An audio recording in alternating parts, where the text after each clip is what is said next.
They didn't say they were locking me in. They said, "You'll be safe here." The door clicked behind me anyway. Metal on metal. Final. Too calm for what it meant. I stood there as my handbag was gently taken from my arm. My keys slipped out of my fingers. My phone was placed, carefully, politely, on a polished desk like it had never belonged to me. No sotiene. No straggle. Just a hallway that suddenly felt narrower than it had a second ago. My daughter's husband. No, correction, my executor in disguise. Kissed my cheek and smiled the way people do when they've already decided you're done arguing. "This is temporary," he said. "Just until we're sure everything's okay." Then he left. No backward glance. No hesitation. I waited. Long enough for the air to change. Then I turned to the woman behind the desk. Bright lipstick. Plastic smile. A badge with a name I would soon learn never to trust. "When can I leave?" I asked. She frowned, confused. "Leave?" "Yes. I wasn't told I was staying." Her fingers tapped a keyboard. Click. Click. "Oh," she said lightly. "You've been admitted. Full resident." My chest tightened. "I didn't sign anything." She smiled again. Slower this time. "Your son-in-law did. He has authority." That was the moment I understood. I hadn't been brought here. I'd been placed.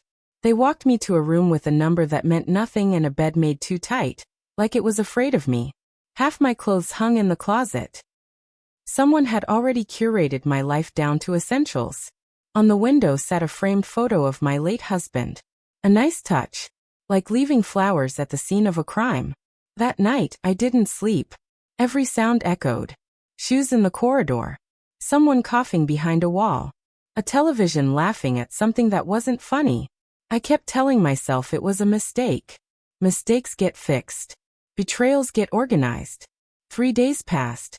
No calls. No visites. A nurse brought me a bag from my old house. "What your family didn't need," she said kindly. Inside, one dress, a scarf, and my winter coat.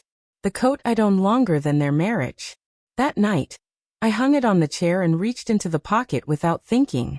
My fingers brushed paper. Not soft. Not thin. Folded. Glossy. I pulled it out slowly. A lottery ticket. I stared at it. My pulse suddenly loud in my ears. I hadn't bought it on a whim. I remembered the clerk. The smell of coffee.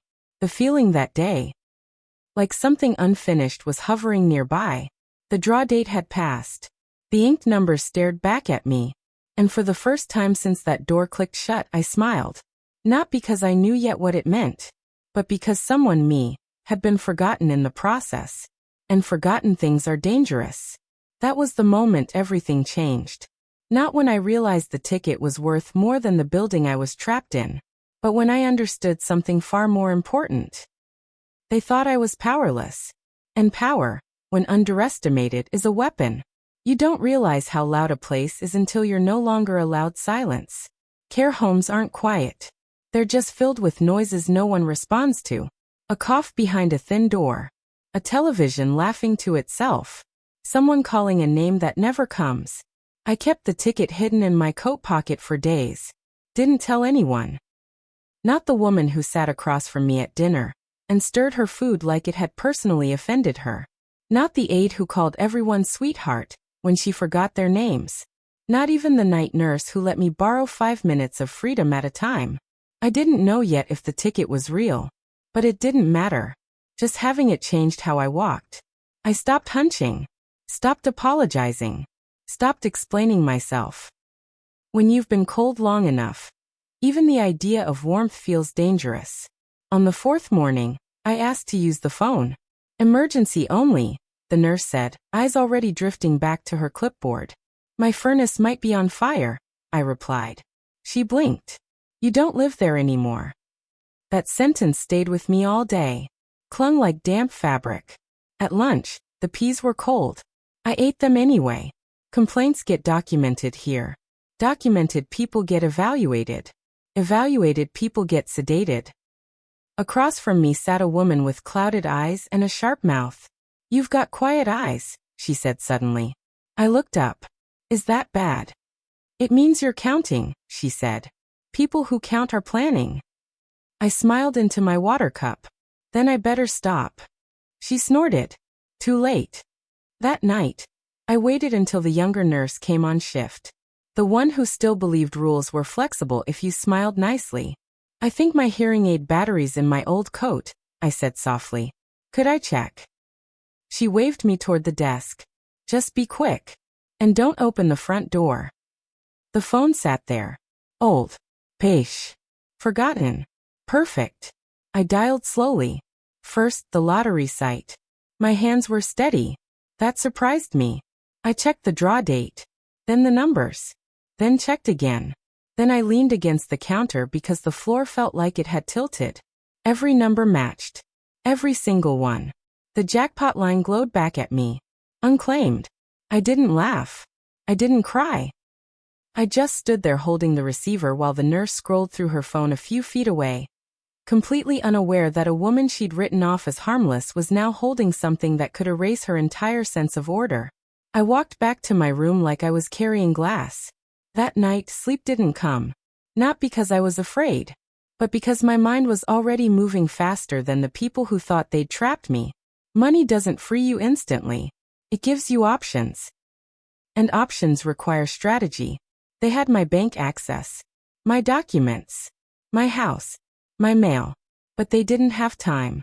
And they didn't have my silence. The next morning, the nurse handed me a schedule. Bingo. Crafts. Gentle movement. I'd like to speak to a lawyer, I said. She laughed. Actually laughed. What for?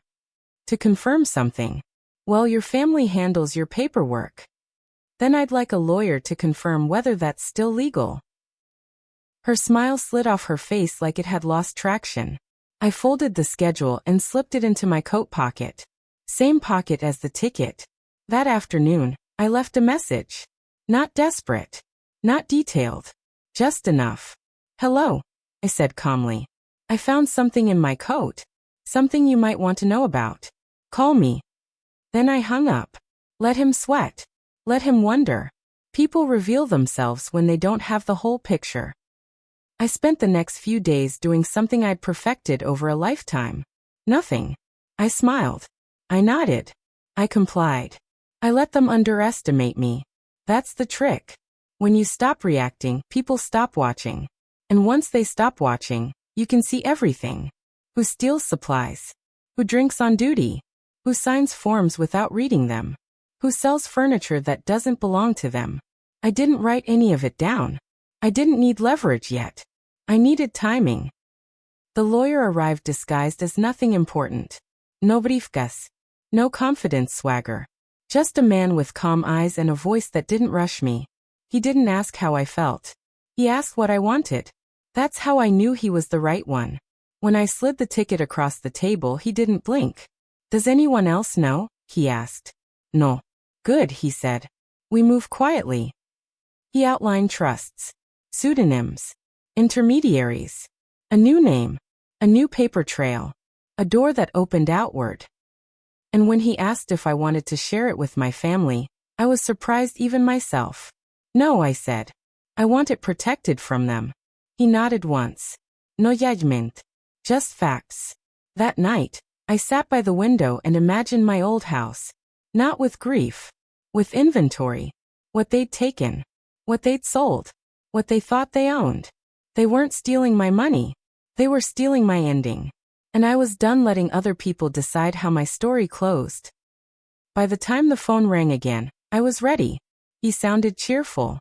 Too cheerful. Just checking in, he said. You settling okay? Yes, I replied. Very. And that paper you mentioned? Oh, I said lightly. I threw it away. Silence. Then relief. Then arrogance. I smiled. Let him believe it. Because the best part of being invisible is this. People show you exactly who they are when they think you can't fight back. That night, I wrote one sentence in a notebook I kept hidden under my mattress. Let them think I'm harmless. They had no idea how dangerous that mistake would become. The first rule I gave myself was simple. Let them come to me. People who think they're in control always do. The call came early, before breakfast trays clattered down the hallway. His voice sounded lighter than it should have. Too rehearsed. Just wanted to check in, he said. See how you're doing. I stared at the pale wall across from my bed. A tiny crack ran from the ceiling down like a fault line. I'm fine, I said, settling in. Good. That's good. A pause. Listen about the house. There it was. I've been thinking, he continued. It's a lot to maintain. And since you're safe now, maybe it makes sense to start planning ahead. Planning ahead. As if my life had already wrapped itself up and placed a bow on top. I suppose, I said mildly. I could hear him smiling. We could test the market, he said. Just see what's out there. Test it how? Oh, nothing official, he said quickly. Just conversations. Of course. Unofficial theft always wears a friendly face. That afternoon, a car I did not recognize pulled up to my old house. Not a taxi. Not a moving van. Something sleek. Black. Quiet. I hadn't arranged it personally, but someone on my side had. The letter was simple. Elegant. Easy. An expression of interest. Cash offer. Short timeline. Just enough to make greedy people forget caution. 2 hours later, the phone rang. My granddaughter. Breathless. Grandma, she whispered. Something weird happened today. I let the silence do the work. They got a letter, she said. About your house. Someone wants to buy it fast. Like, really fast. I smiled into the receiver. And, Dad's panicking, she said. They don't know who sent it. Good. Fear makes people sloppy. That night he called. Didn't leave a message this time. Just silence on the line when I answered. Then did you do this? I chuckled softly. Do what? This letter, he said. Someone's trying to buy the house. I didn't ask for it, I replied. But I wasn't surprised. A beat. You should have told us, he said. Why? I asked. You didn't tell me you were selling my piano. That landed. He hadn't known I knew. People always underestimate what walls hear. The next morning, the lawyer returned. Different jacket. Different name on the sign-in sheet. Same calm. The trust is active, he said. Funds are secured. Your new identity is sealed. He slid a document across the table. A name that wasn't mine. And yet somehow felt truer than the one people had been using to control me. You're protected now, he said. Legally and financially. And the power they have over me? Temporary, he replied. We revoke it next. I nodded. I'd waited decades. I could wait days. That afternoon he showed up in person. No wife. No entourage. Just him holding a paper bag like an offering. I brought your favorite, he said. I didn't touch it. We sat across from each other in a room that smelled faintly of disinfectant and lies. I've been thinking, he said. About what you said. I said a lot, I replied. He swallowed. I guess I didn't realize how it felt. From your side. I leaned back. That's the thing, I said. You never looked. He rubbed his hands together. We just thought you needed help. No. Y correcta. You thought I needed management. That silence was heavier. What was it you found? He asked carefully. There it was. The real question. I met his eyes and didn't blink. A reminder, I said, that I still own my life. His jaw tightened.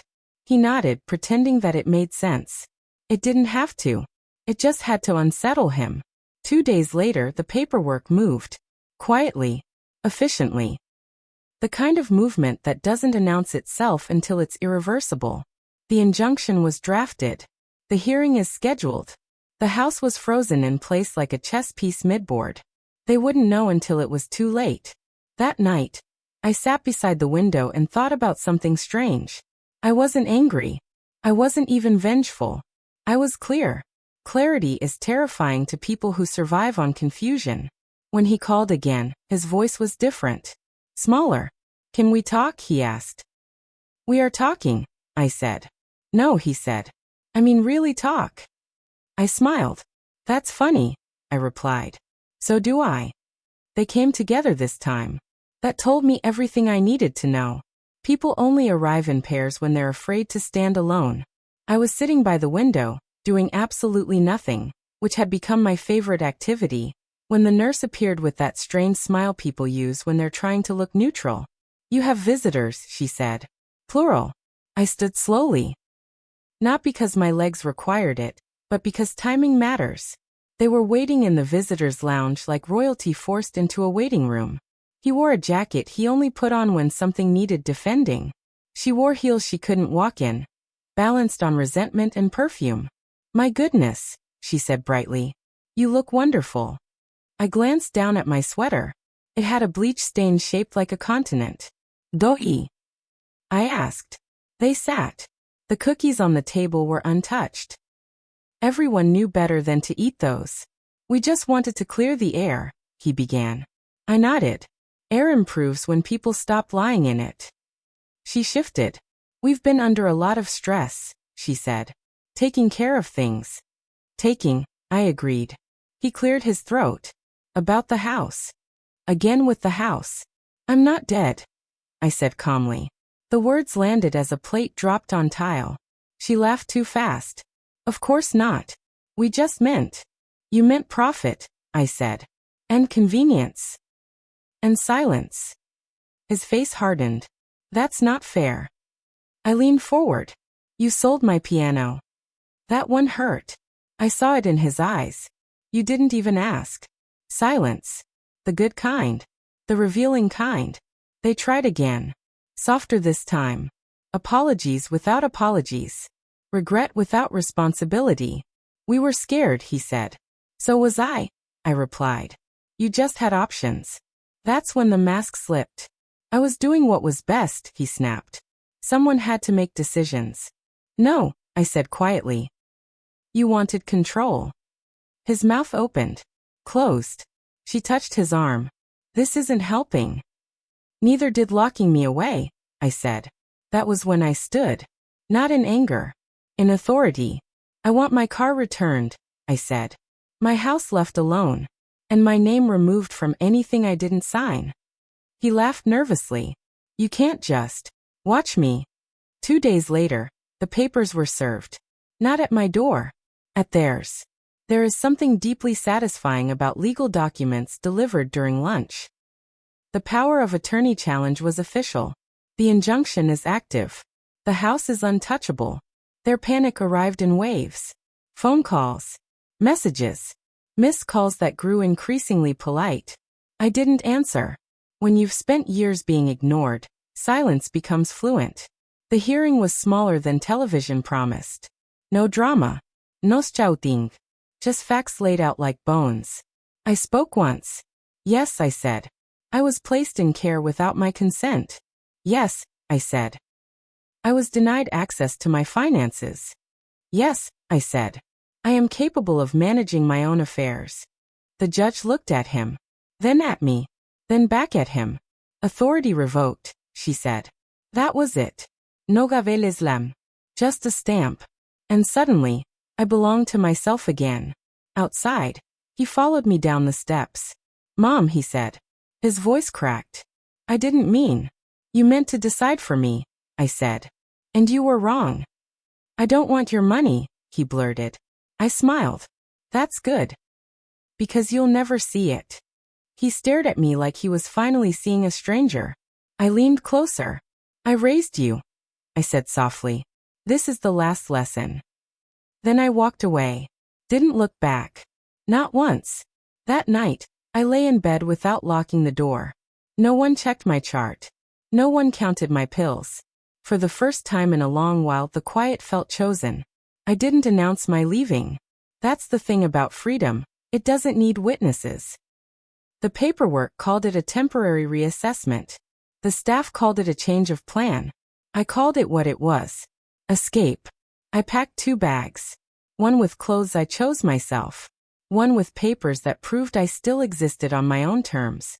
No framed photos. No keepsakes they could misplace and call an accident.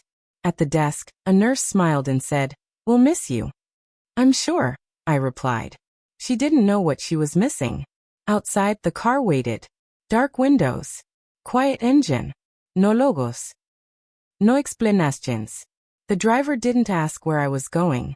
People who understand discretion rarely ask questions. As we pulled away, I didn't look back at the building. I'd learned something important there. Places that cage you don't deserve a farewell. The road changed. Shops thinned. Noise softened. The air smelled like water before I could see it. The house was small. White. Blue shutters. A key was waiting under a stone as it trusted me. Inside there was nothing staged. One chair. One lamp.